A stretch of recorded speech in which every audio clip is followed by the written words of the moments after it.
Hello, my name is Dorian Hale, 31 years old, a lawyer living in Delaware. But before I became the man standing before you today, I was a boy living in darkness, where screams and bruises were indelible childhood memories. My story begins in a small town, where red dirt roads led to old houses and where my family from the outside looked like a picture of tranquility. But inside, it was a nightmare. I vividly remember the stench of cheap liquor on my father's breath every time he stumbled through the door.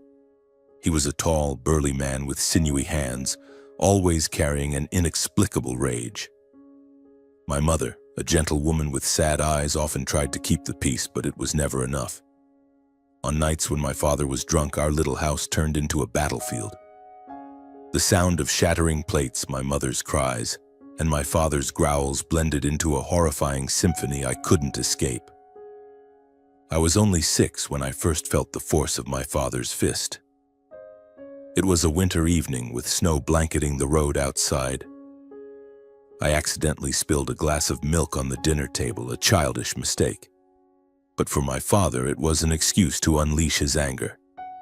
"You think this is your house to do whatever you want?" he roared, his eyes bloodshot. Before I could comprehend what was happening, his hand struck my shoulder, so hard I fell to the floor. My mother rushed to me, shielding me with her body. "Please, John, he's just a child," she begged, her voice trembling. But my father didn't stop. He grabbed her hair, pulling her away from me, and the sounds of blows echoed in the cramped kitchen. All I could do was curl up, clutching my head, trying to block out my mother's cries. That night, after my father staggered off to bed, my mother quietly cleaned up the broken shards on the floor. She sat beside me on my bed, gently rubbing the fresh bruises on my shoulder. "Dorian, you have to be strong, okay?" she whispered, her voice choked with emotion. "I'm sorry I couldn't protect you better." I didn't understand why she was apologizing when she was the only light in that dark house. All I could do was hug her, feeling the warmth of her trembling body, and vow to myself that one day I would save her from the monster called my father. The years that followed only grew worse. My father lost his job at the factory, and liquor became his only companion. He drank from morning till night, and every time he was drunk, he found an excuse to take his anger out on my mother and me. Once he threw me against the wall just for making noise while watching TV. Another time, he beat my mother so badly she couldn't stand, all because she dared to ask where he'd been all night. The bruises on my mother's body multiplied, but she always tried to hide them with long-sleeved shirts, even in the summer heat. Strangely, amidst that nightmare, I still found moments of peace with my mother. After every beating, she would take me to the backyard where an old oak tree stood with its thick canopy. We'd sit under it and she'd tell me fairy tales, or we'd simply gaze at the twinkling stars in the sky. "Dorian, do you see? Even when darkness covers everything, the stars are always there," she said softly. "You have to be like that, always shining no matter how hard life gets." Those words etched themselves into my mind, becoming the small flame that kept me standing through the painful days. But I wasn't always strong. Some nights, when my mother's screams echoed from the living room, I hid in the closet clutching a pillow, praying for the nightmare to end. I hated myself for being too small, too weak to protect her. I hated my father for turning our home into a hell. And sometimes I hated the world for abandoning us in that pain. When I was 8, my sister Lily was born. She was the only miracle in those dark years. Lily was a little angel with big round eyes and a radiant smile. She brought a glimmer of hope to both my mother and me. But what surprised me most was how my father treated Lily. With her, he was completely different. He never yelled at her, never raised a hand to her. Instead, he was gentle, even smiling when he held her in his arms. "You're my treasure," he'd say to Lily, his voice full of love. I couldn't understand why he could be so cruel to my mother and me, but so kind to her. And truthfully, I was grateful for it. Lily was the only bright spot in our family, and I didn't want her to endure what my mother and I were going through. However, my father's favoritism toward Lily also made me feel lonelier. Once, when I accidentally dropped one of Lily's toys, my father lunged at me, slapping me so hard my ears rang. "How dare you make your sister cry?" he shouted. Lily wailed, not because of the toy, but because she saw me being hit. She ran to hug me, but my father pulled her away, comforting her as if I were the villain. My mother stood there, helpless, her eyes red. That night, she held both Lily and me close, whispering, "I love you both. No matter what happens, you'll always have me." But I knew deep down, she was breaking too. My childhood years passed in fear and trauma. I learned to avoid my father, to stay silent when he was drunk, and to hide the bruises on my body from my friends at school. I didn't want anyone's pity, didn't want anyone to know my home was a nightmare. But every time I saw my mother with new wounds, my heart ached. I began to dream of a day when I was old enough, strong enough, to take my mother and Lily away from that house, away from my cruel father. When I was 13, things got even worse. My father started drinking more and the beatings grew more brutal. Once he hit my mother so hard she passed out on the floor. I rushed to her, screaming, "Stop, you'll kill her!" But he just looked at me with cold eyes and kicked me aside. I lay there, helpless, watching my mother lie motionless on the floor, my heart shattering. That night, when she came to, she tried to smile at me, but I could see the pain in her eyes.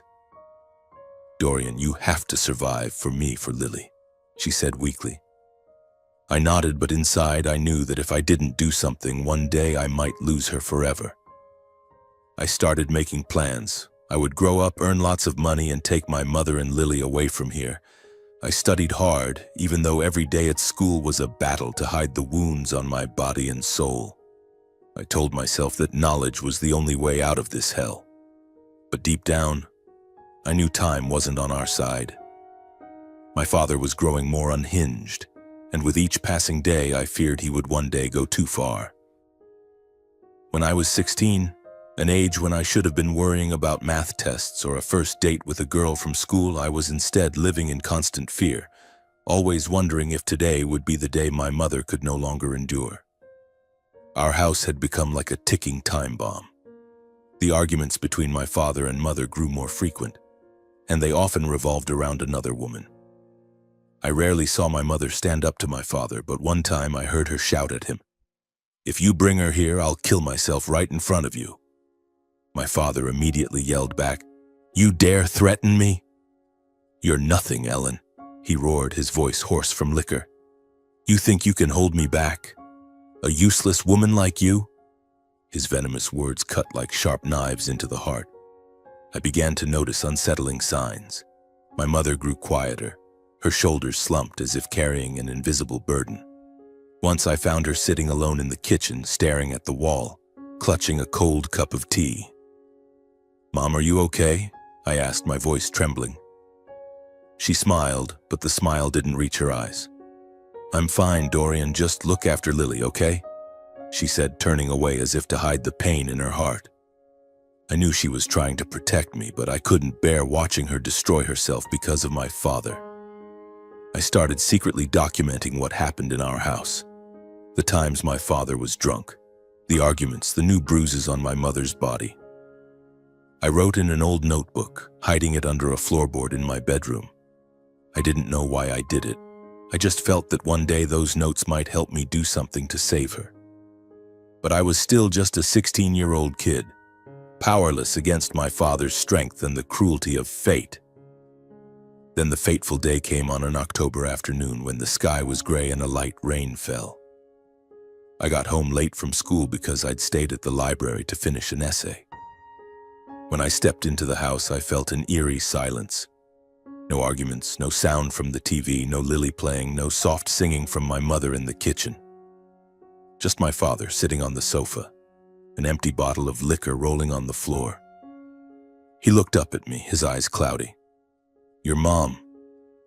"She fell down the stairs," he said flatly, as if reporting the weather. "She's in the hospital." My heart stopped. "Fell down the stairs?" I repeated, my voice shaking. "How did she fall? What did you do to her?" My father shot up, lunging at me, grabbing my collar. "You dare talk to me like that?" I didn't do anything. She fell. Got it? He shoved me to the floor, then turned away, muttering about getting more liquor. I didn't care. I ran out, not even grabbing a jacket, and raced to the hospital a few blocks away. When I arrived, panting, a nurse led me to the emergency room. I saw Lily sitting in the hallway, her eyes swollen and red, clutching the doll my mother had made for her. "Dorian," she sobbed, throwing herself into my arms.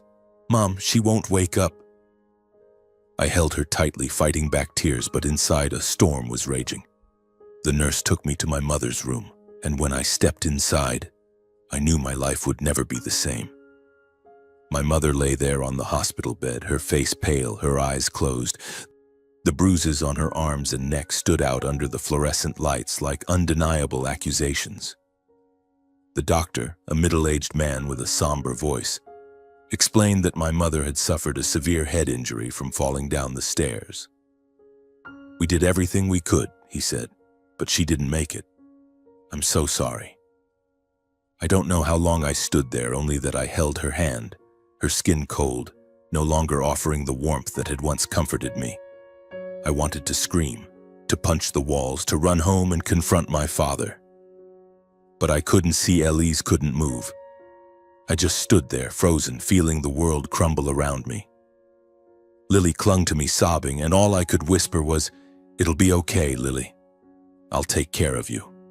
But I didn't believe my own words. The days that followed were a prolonged nightmare. My father arranged my mother's funeral, but I knew he wasn't truly grieving.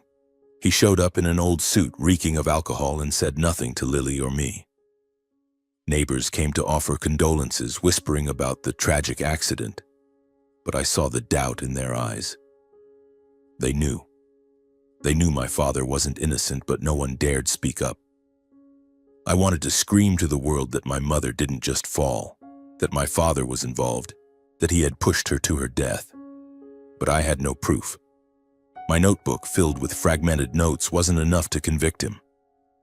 I was just a kid, and the law wasn't on the side of kids like me. The night after the funeral, I lay in bed staring at the ceiling, feeling like my heart had been torn apart. I remembered the last time my mother spoke to me just days before. She had hugged me, whispering, "Dorian, you're my hope. No matter what happens, you have to keep going, stay strong." I had nodded, but now that promise felt like a curse. She was gone, and I hadn't saved her. What hurt the most were the doubts I couldn't shake. I remembered the arguments in her final months about my father's affair with a woman named Clara. I heard my mother confront him, her voice trembling but resolute. "John, you think I don't know? You're seeing her again? How long has it been going on?" My father had scoffed, calling her crazy, but I saw the panic in his eyes. Did she know too much? Did he push her down the stairs to silence her? Those questions haunted me, gnawing at my mind every day. I started investigating in my own way. I sneaked into my father's room when he was drunk, searching for any clue. I found an old phone in his desk drawer filled with messages between him and a woman named Clara. They were affectionate but also angry. "Ellen knows she'll ruin everything," one of his texts read. "I'll handle it," another said. My heart pounded as I read those words, but I knew that for a 16-year-old, those texts weren't enough to bring him to justice. I took my story to a teacher at school, Ms. Harris, the only person I trusted. She listened, her eyes full of concern, but then shook her head. "Dorian, you need more solid evidence. These texts, they could be a misunderstanding, and you're too young to confront your father." I knew she was right, but the truth stabbed like a knife. I was powerless, and my mother was gone forever. One evening, about 2 weeks after the funeral, he brought Clara, the woman from the texts, into our home. She walked in as if she owned the place, laughing and talking with my father as if my mother had never existed. I stood in the corner, clenching my fists, feeling my blood boil. "Who is she?" I shouted, unable to hold back. My father looked at me, his eyes cold. "This is Clara. She's going to live here. If you don't like it, you can get out." His words hit me like a slap. I wanted to charge at him, to pound his face until he felt the pain my mother endured, but I knew I couldn't win. Not yet. I looked at Lily standing in the corner, her eyes filled with fear. I knew I had to act, but I also knew time was against me. Our house had become strangely foreign and haunting. It was a place where the cheap perfume of Clara mingled with the stench of my father's liquor, creating a suffocating atmosphere that made me feel like I was choking. Clara was everywhere. In the kitchen where my mother used to cook simple meals for us, on the sofa where my mother once held Lily and me telling us fairy tales. She acted as if she owned the house, ordering Lily to do chores and scolding her when my father wasn't around. I saw the fear in Lily's eyes every time Clara raised her voice, and it tore at my heart. I knew I had to do something, but I was still just a 16-year-old kid with no money, no power, and nowhere to turn. I tried to stay calm, to endure for Lily's sake. Every night I lay beside her, whispering words of comfort, promising that one day we would leave this place. "Dorian, you won't leave me, right?" Lily asked, her voice trembling. I held her tightly, feeling her small body shake in my arms. "Never, Lily, I promise." But that promise weighed heavily, like a debt I didn't know how to pay. Everything came to a head one Saturday night, about a month after my mother's funeral. I had been working a part-time job at a nearby grocery store to save money, hoping to gather enough to take Lily somewhere, anywhere, away from my father and Clara.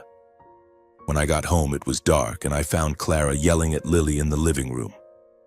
"You're as clumsy as your mother," she shouted, just because Lily had spilled a glass of water.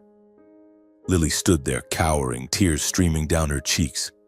I couldn't take it anymore. My blood boiled, and I stormed into the room shouting, "Leave my sister alone!" Clara turned to me, her eyes icy.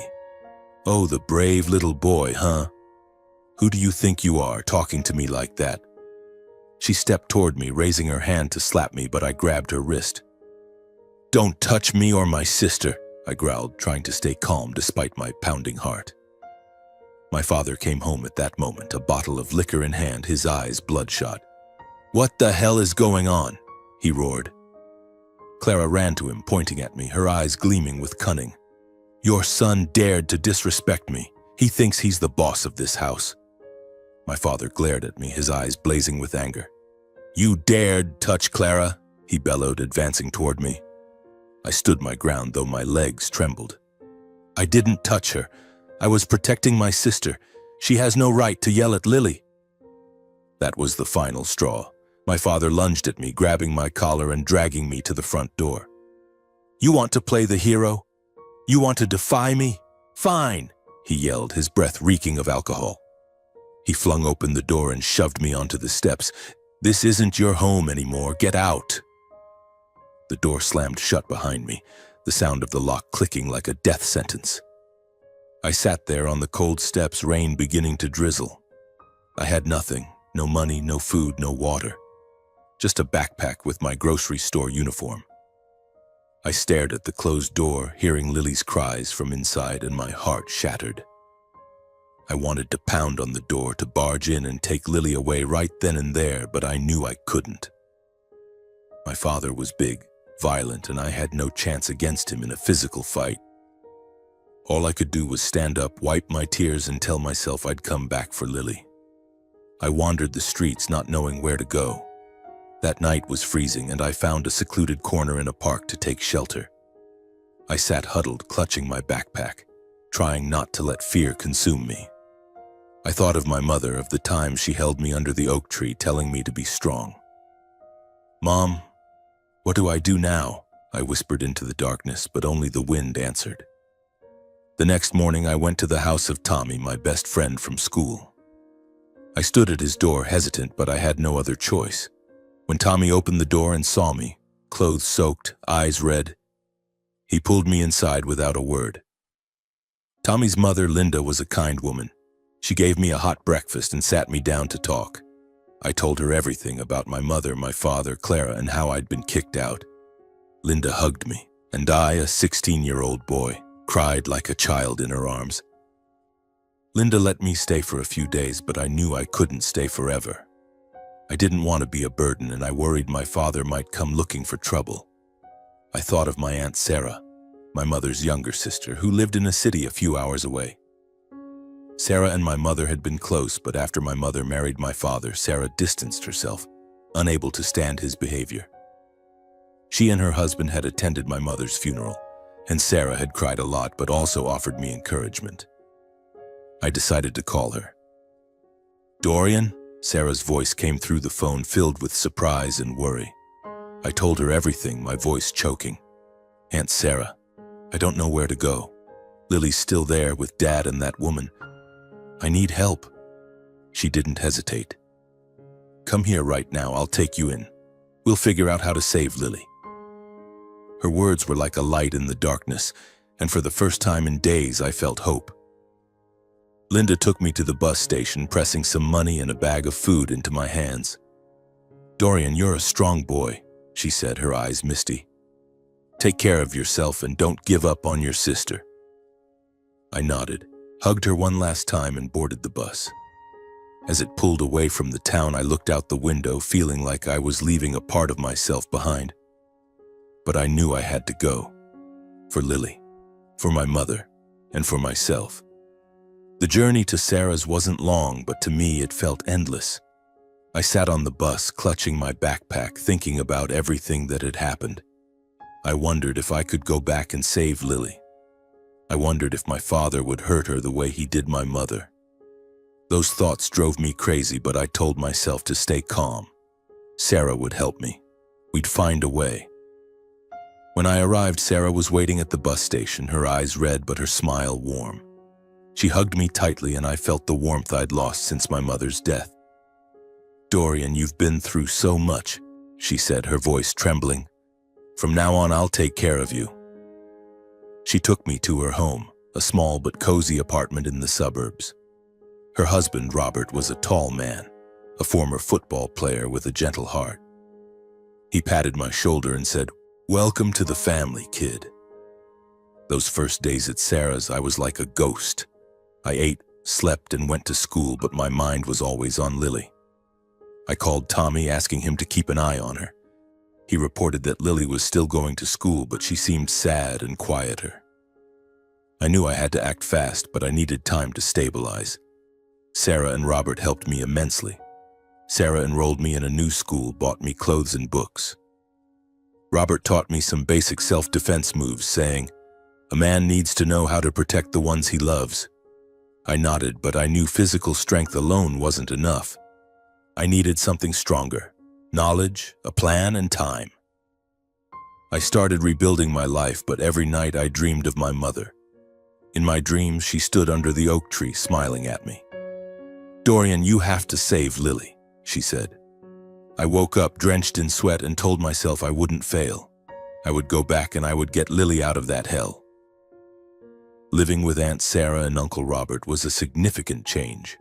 Their small apartment, with its cream-colored walls and the scent of freshly baked cookies, offered a sense of safety I hadn't felt since my mother passed away. But every time I closed my eyes, the image of Lily, her big, fearful eyes cowering before Clara, haunted me. A constant reminder that I couldn't rest. Not yet. I knew I had to act, but I couldn't just rush in like a reckless kid. My father was a big, violent man, and Clara, though a woman, was no less cruel. I needed a plan, and I needed help. I confided in Aunt Sarah, telling her everything. From my father's beatings, my mother's mysterious death, to how Clara treated Lily. Sarah sat silently, her hands clenched, her eyes red. "Dorian, I'm so sorry," she said, her voice choked. "I didn't know things were this bad. I should have taken you kids away sooner." I shook my head. "It's not your fault, but now I need your help. I have to get Lily out of there." Sarah nodded. "We'll do it, but we need to be careful. Your father, he's not someone to take lightly." She turned to Uncle Robert, who was sitting on the sofa, listening to our conversation. He stood up, placing a hand on my shoulder. "Dorian, I'll go with you. No one gets to hurt your sister." Robert, with his towering frame and past as a football player, gave me a sense of reassurance. I knew with him I had a chance. The drive back to my hometown took 3 hours, but to me it felt like a lifetime. I sat in the back seat clutching my backpack, trying to stay calm. Robert drove, his eyes focused, while Sarah held my hand, whispering, "It'll be okay, Dorian. We'll bring Lily home." But I couldn't stop the worry gnawing at me. When we reached the town, it was nearly noon. Our old, dilapidated house loomed under the weak sunlight, looking even more run down. The windows were caked with dust, the front yard overgrown with weeds. I took a deep breath, trying to suppress my fear. "I'll go in first," I said. "You and Uncle Robert follow, but wait for my signal." Robert shook his head. "No, we go together. It's safer." I wanted to argue, but his resolute look silenced me. We stepped onto the porch, my heart pounding like it would burst. I knocked on the door, trying to keep my voice steady. "Lily, it's me." No answer. I knocked harder, and then the door swung open. Clara stood there, her eyes venomous. "What do you want?" she snapped, hands on her hips. I didn't respond, just pushed past her and stepped inside. "Lily," I called, my voice echoing through the house. "Dorian?" Lily's faint voice came from the bedroom. I ran to it, flung open the door, and saw my sister sitting on the bed, clutching her doll, her left cheek red from a slap. Her eyes lit up when she saw me, but then she burst into tears. I thought you left me." I knelt down, hugging her tightly. "Never, Lily. I'm here now." But the moment was cut short by Clara's shriek. "What are you doing in my house?" I turned to see Clara at the door, my father staggering out from the living room, a bottle of liquor in hand. "You bastard," he growled, advancing toward me. "You dare come back here?" Before I could react, Uncle Robert stepped in, his massive frame filling the doorway. "John, calm down," he said, his voice low but menacing. "We're here to take Lily. Don't make this worse." My father sneered, but I saw a flicker of fear in his eyes. "Take her? This is my house. I'm her father." Aunt Sarah stepped forward, her voice icy. "John, you beat Ellen, my sister. And now you let your mistress abuse Lily, my niece. You don't deserve to be a father." Clara interrupted, shouting, "You're lying. I didn't do anything to that kid." But Lily, still in my arms, sobbed. "She hit me. She hit me when Dad wasn't looking." That was all I needed. I stood, pulling Lily behind me. "We're leaving," I said, staring into my father's eyes.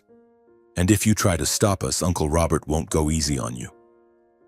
My father stepped back, his gaze wavering between anger and fear.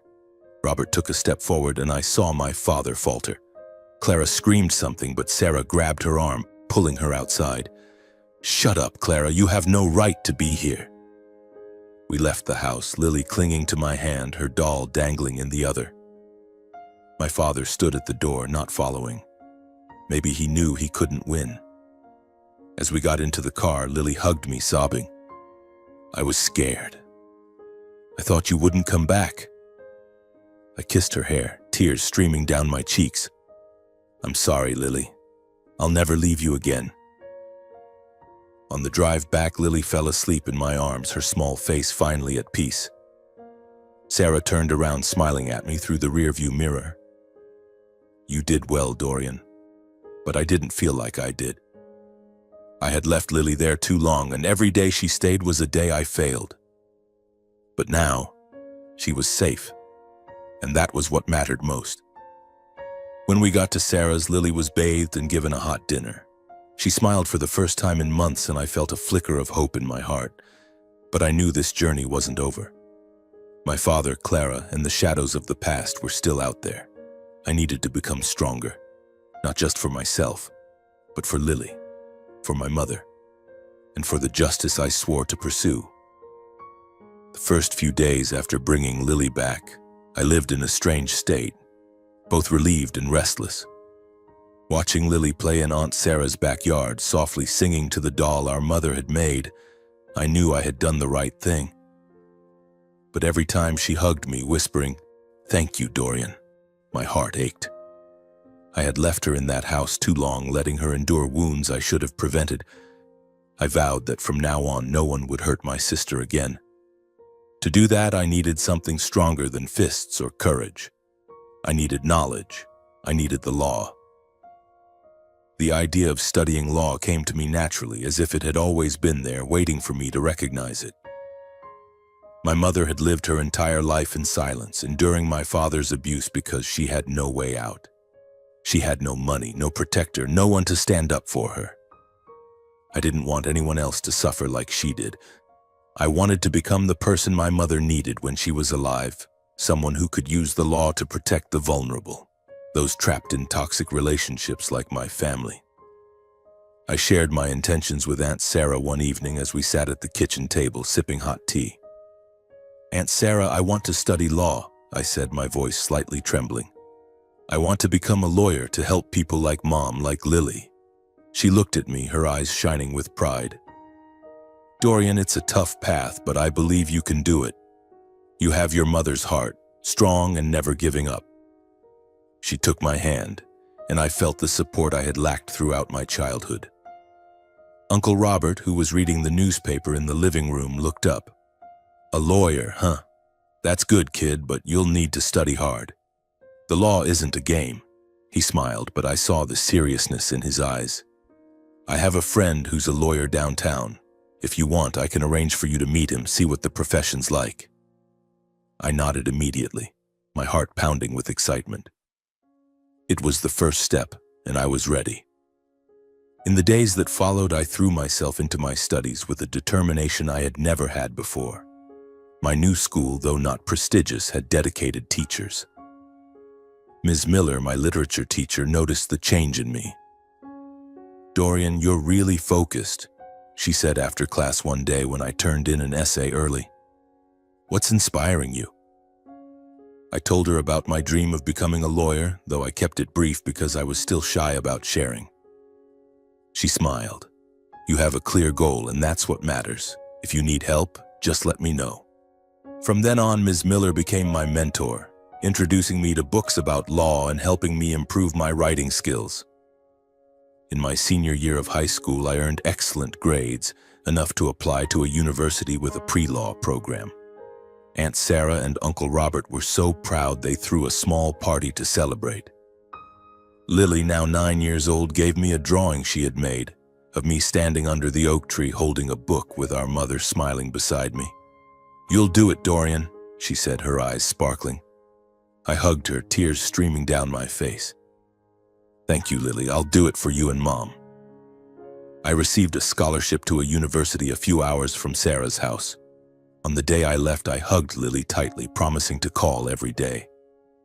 Sarah slipped some money into my hand, though I knew she wasn't well off. "You're my pride," she said, her eyes red. Robert patted my shoulder. "Keep fighting, kid." I nodded, boarded the bus, carrying my dreams and the pain of my past. At university, I studied like a man possessed. I majored in political science, took law-related courses, and worked part-time at the library to cover expenses. Life wasn't easy. There were nights I stayed up, studying, worrying about Lily, haunted by memories of my mother. But whenever I wanted to give up, I looked at Lily's drawing on my desk.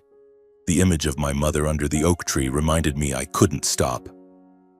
4 years later, I graduated with honors and was accepted into a prestigious law school. It was the moment I knew I was on the right path. I called Lily, hearing her cheer through the phone. "You're a lawyer now, Dorian." I laughed, though tears rolled down my cheeks. "Not yet, Lily, but I'm almost there." Law school was an entirely different world, a battleground where sharp minds and perseverance were tested daily. I chose to specialize in family and matrimonial law, a field where I knew I could make a difference. I read hundreds of cases about domestic violence, about women and children trapped in toxic relationships. Each story cut into my heart, reminding me of my mother and the years she endured my father's abuse because she had no escape. I vowed to become a protector for those without a voice, to ensure no one else suffered like she did. In my 3rd year of law school, I began working as an intern at a small law firm in Delaware, where I planned to build my career after graduation. The firm specialized in handling marriage and divorce disputes, and I quickly learned how to approach cases with empathy while keeping a clear head. Mr. Peterson, the senior attorney, was an excellent mentor.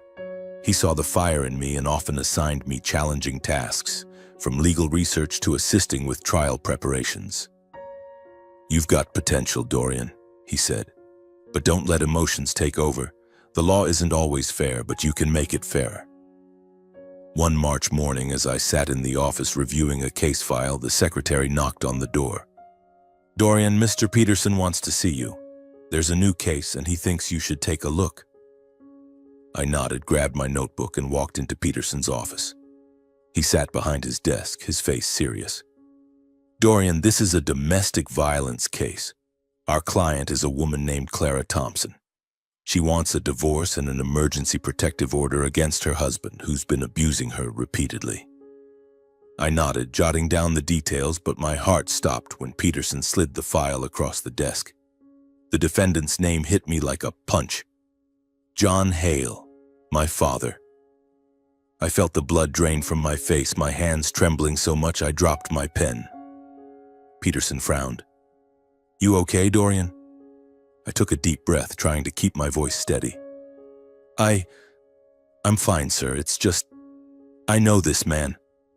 He looked at me, his eyes sharp. "Know him how? Do you have a conflict of interest?" I hesitated.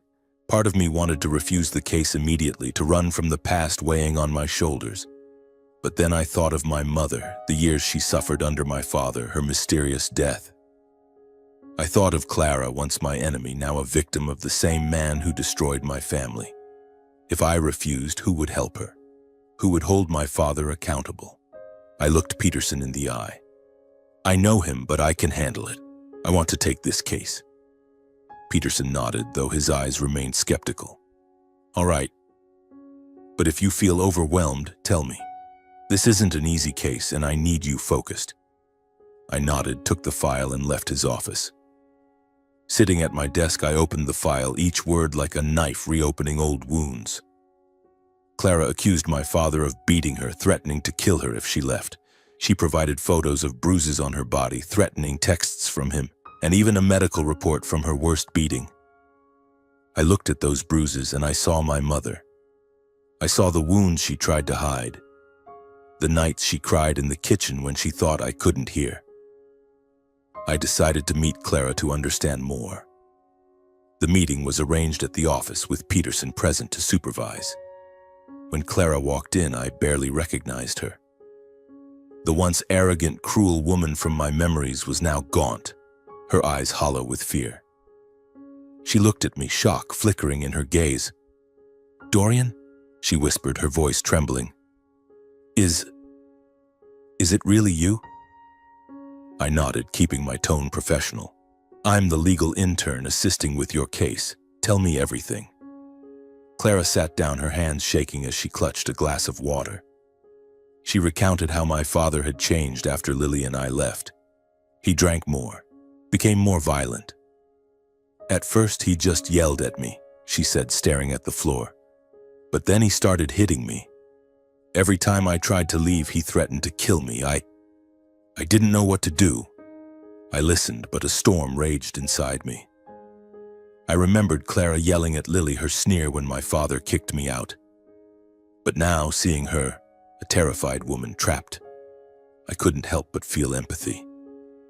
She was a victim, like my mother, like Lily, like me. And though I once hated her, I knew I had to do the right thing. Preparing for the case was a massive challenge. I worked day and night researching domestic violence laws, gathering evidence, and building arguments. My father hired a lawyer, a confident middle-aged man. But I knew he didn't have the upper hand. The evidence against my father was overwhelming. Photos, texts, medical reports, and Clara's testimony. On the day of the trial, I stood in the courtroom, my heart pounding. It wasn't my first time in court as an intern, but it was my first facing my father. When he walked in, I barely recognized him. He was thinner, his hair grayer, but his eyes still held that cold, hateful glare. He looked at me, a smirk flickering on his lips.